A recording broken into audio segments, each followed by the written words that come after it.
Hello friends, welcome to my YouTube channel Learning with Fun. So today we are going to discuss about cardiovascular system, जिसमें कि हम जानेंगे कि heart की anatomy कैसे होता है, उसका स्ट्रक्चर कैसे होता है। तो चलिए स्टार्ट करते हैं। फर्स्टली कार्डियोवैस्कुलर सिस्टम, मतलब कि इसमें हम पढ़ने वाले हैं हार्ट के बारे में और उससे एसोसिएटेड जितनी भी ब्लड वेसल्स होती हैं जो कि मिल के इस पूरे सिस्टम को फॉर्म करती हैं, that is called as cardiovascular system. तो पहले हम डिस्कस करेंगे हार्ट के बारे में। तो हार्ट की लोकेशन कहाँ होती है?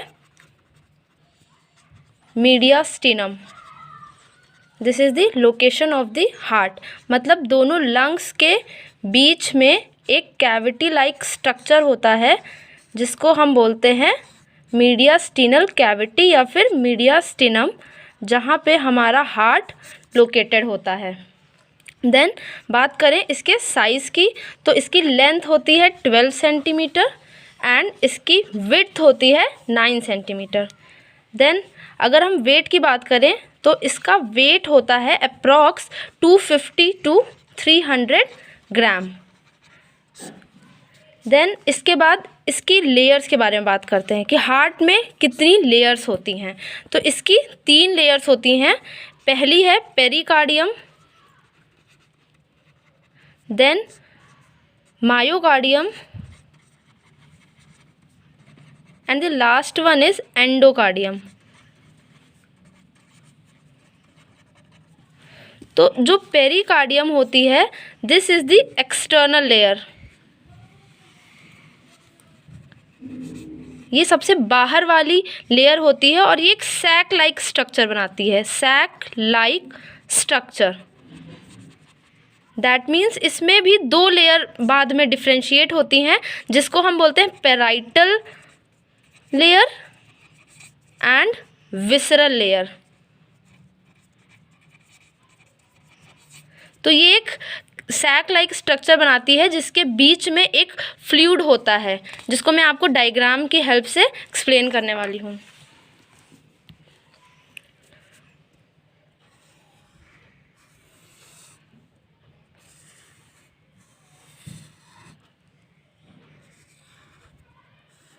This is the structure of heart, जिसमें कि ये हमारा राइट एट्रियम है, ये लेफ्ट एट्रियम है। देन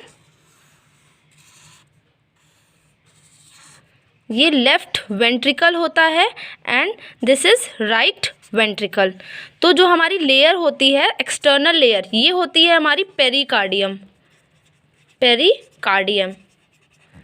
देन इसमें हमने बात करी थी कि 2 लेयर्स होती हैं, एक होती है पेराइटल, एक होती है विसरल। तो ये जो बाहर वाली है, this is called as parietal layer and the internal one is visceral layer. अब इसके बीच में एक फ्लूइड प्रेजेंट होता है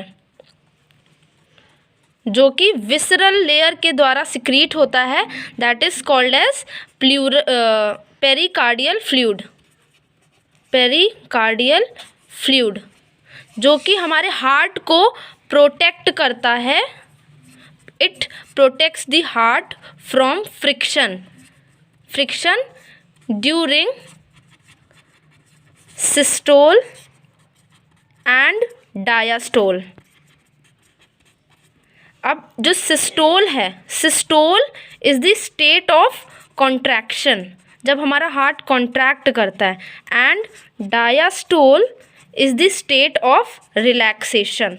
तो जब हमारा हार्ट रिलैक्स करता है, कॉन्ट्रैक्ट करता है, इसमें किसी टाइप का फ्रिक्शन ना प्रोड्यूस हो जाए, वो प्रिवेंट किया जाता है पेरिकार्डियल फ्लूइड के थ्रू, एंड ये सिक्रीट होता है from the visceral layer of the pericardium.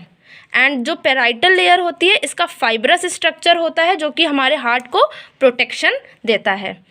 Then हमने चैम्बर्स की बात कर ली कि 4 चैम्बर्ड है, right atrium, left atrium, right ventricle and left ventricle.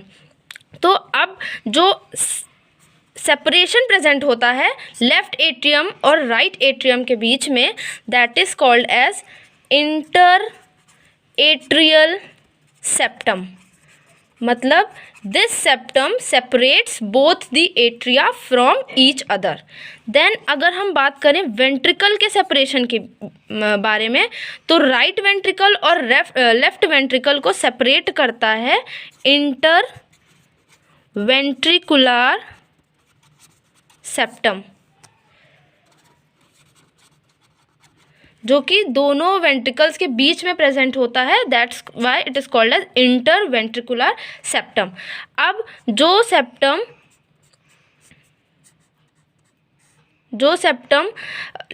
Atrium और वेंट्रिकल को सेपरेट करेगा उसको हम बोलते हैं atrio ventricular septum. Atrio ventricular septum मतलब जो septum that is present between atria and the ventricles. अब इसमें जब हमारा ब्लड आता है जिसको हम बोलते हैं वेना केवा, अब ये अपर साइड में प्रेजेंट है तो इसको हम बोलेंगे सुपीरियर वेना केवा, एंड जो बिलो साइड में प्रेजेंट है उसको हम बोलेंगे इन्फीरियर वेना केवा, जो कि हमारे लोअर बॉडी मतलब below the heart level blood को रिसीव करता है और लेके आता है राइट एट्रियम में। तो अब हम कुछ और एनाटॉमी के बारे में डिस्कस करेंगे इन द नेक्स्ट डायग्राम। तो ये मैंने पहले से ही प्रिपेयर करके रखा है। This is the structure of the heart, जिसमें कि हम प्रॉपर एनाटॉमी स्टडी करने वाले हैं। तो हम लोग लेयर्स के बारे में पहले ही डिस्कस कर चुके हैं, pericardium, myocardium and endocardium. Pericardium is the external layer of the heart, myocardium is the middle layer of the heart and that is responsible for the heart contraction. वही एक क्लॉथी लेयर है जो कि प्रॉपर कॉन्ट्रैक्शन करवाती है हमारे heart का। And the endocardium is the internal layer, जो सबसे अंदर वाली लेयर होती है हार्ट की। एंड देन अब हम बात करते हैं इसमें क्या क्या चीज़ें होती हैं। तो हमने पहले ही डिस्कस कर चुका है कि ये राइट एट्रियम है, ये लेफ्ट एट्रियम है, ये राइट वेंट्रिकल है and this is left ventricle. तो अब इसमें ब्लड लेकर आ रहा है वेना केवा, ये है हमारा superior vena cava and this is the inferior vena cava, जो कि हमारा राइट एट्रियम में। तो इन्फीरियर वेना केवा लेके ब्लड आता है राइट एट्रियम में। अब हमारी कुछ वेल्व्स होती हैं जो बैकफ्लो ऑफ द ब्लड को प्रिवेंट करती हैं। दैट मीन्स वेल्व्स का फंक्शन होता है it prevents backflow of blood. तो राइट एट्रियम और राइट वेंट्रिकल के बीच में जो वेल्व प्रेजेंट होती है उसको हम बोलते हैं ट्राइकस्पिड वेल्व, मतलब इसमें 3 कस्प लाइक स्ट्रक्चर होते हैं। That's why we call it as tricuspid valve. And जो valve left atrium and left ventricle के बीच में होती है उसे हम बोलते हैं bicuspid valve. And another name of bicuspid valve is mitral valve. This is important कि what is the another name of bicuspid valve, that is mitral valve. अब हमारा जो वेल्व होते हैं वो कुछ मस्कुलर स्ट्रक्चर्स जिन्हें हम बोलते हैं कॉर्डी टेंडिने, जो कि वेल्व्स को ड्यूरिंग सिस्टोल एंड डायास्टोल के दौरान खुलने और बंद करने में हेल्प करते हैं, उसको हम बोलते हैं कॉर्डी टेंडिने। एंड ये कुछ मसल्स से अटैच होते हैं जिनको हम बोलते हैं पैपिलरी मसल्स। ठीक है, तो हमारा जो सेप्टम था वेंट्रिकल के बीच में उसको हमने बोला था इंटर वेंट्रिकुलर सेप्टम। अब आप देखिए यहाँ पे जो मसल लाइक स्ट्रक्चर होता है left side, it is slightly thicker than the right side because it has to exert more pressure during the systole, क्योंकि हमारा जो लेफ्ट वेंट्रिकल है उसे कॉन्ट्रैक्शन करना है एंड इसे ब्लड को इजेक्ट करना है इन दी आयोटा। अब जो आयोटा है वो पूरी बॉडी में ब्लड को सप्लाई करेगा। दैट्स वाई जो मसल्स होती हैं लेफ्ट वेंट्रिकल में वो हमारी थोड़ी सी थिकेंड होती हैं to overcome the pressure of the blood, so that हम maximum amount of blood aorta में प्रोजेक्ट कर सकें। This is the structure aorta, this is the largest blood vessel of the body, जो कि हमारा लेफ्ट वेंट्रिकल से blood लेके जाती है पूरी बॉडी में। Then this structure is called as pulmonary artery, इसको हम बोलते हैं पल्मोनरी आर्टरी।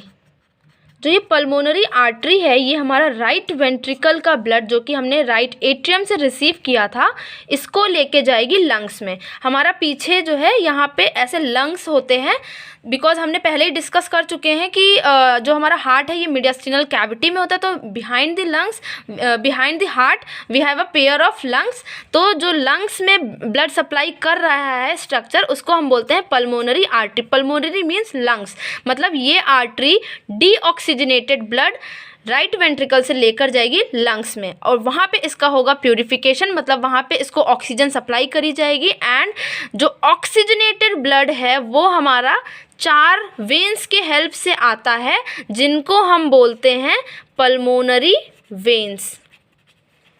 पल्मोनरी वेन्स ये एक सिंगल मोस्ट वेन होती है जो कि pure blood that is oxygenated blood को लेकर आती है इन दी हार्ट। देन हमारा ऑक्सीजनेटेड ब्लड आ गया लेफ्ट एट्रियम में, अब ये यहाँ पे प्योर हो चुका है, ऑक्सीजन से सप्लाइड है। देन ये बाइकस्पिड वेल्व की हेल्प से जाएगा लेफ्ट वेंट्रिकल में। अब ये लेफ्ट वेंट्रिकल से यहाँ पे अयोटा में जाएगा और अयोटा से जाएगा पूरी बॉडी में। तो हमने वेल्व्स डिस्कस कर ली हैं। अब 2 पेयर और होती हैं वेल्व की जो कि होती है यहाँ पे पल्मोनरी राइट वेंट्रिकल और पल्मोनरी आर्टरी के बीच में, जिसे हम बोलते हैं pulmonic valve. Pulmonic valve. Then अब जो नेक्स्ट वेल्व है वो हमारी प्रेजेंट होती है अयोटा के सरफेस पे, जिसको हम बोलते हैं अयोटिक वेल्व। अयोटिक वेल्व बोलते हैं हम इसे, जो कि अयोटा के सरफेस पे प्रेजेंट होती है और जो पल्मोनरी आर्टरी पे प्रेजेंट होती है उसको हम बोलते हैं पल्मोनरी वेल्व। और इन दोनों को कंबाइन अगर कर दें हम तो that is called as semi lunar valve. Semi lunar valve मतलब इनका जो स्ट्रक्चर होता है वो होता है हाफ मून शेप्ड। सेमी मतलब half and lunar means moon shape, that means half moon shaped structure होता है।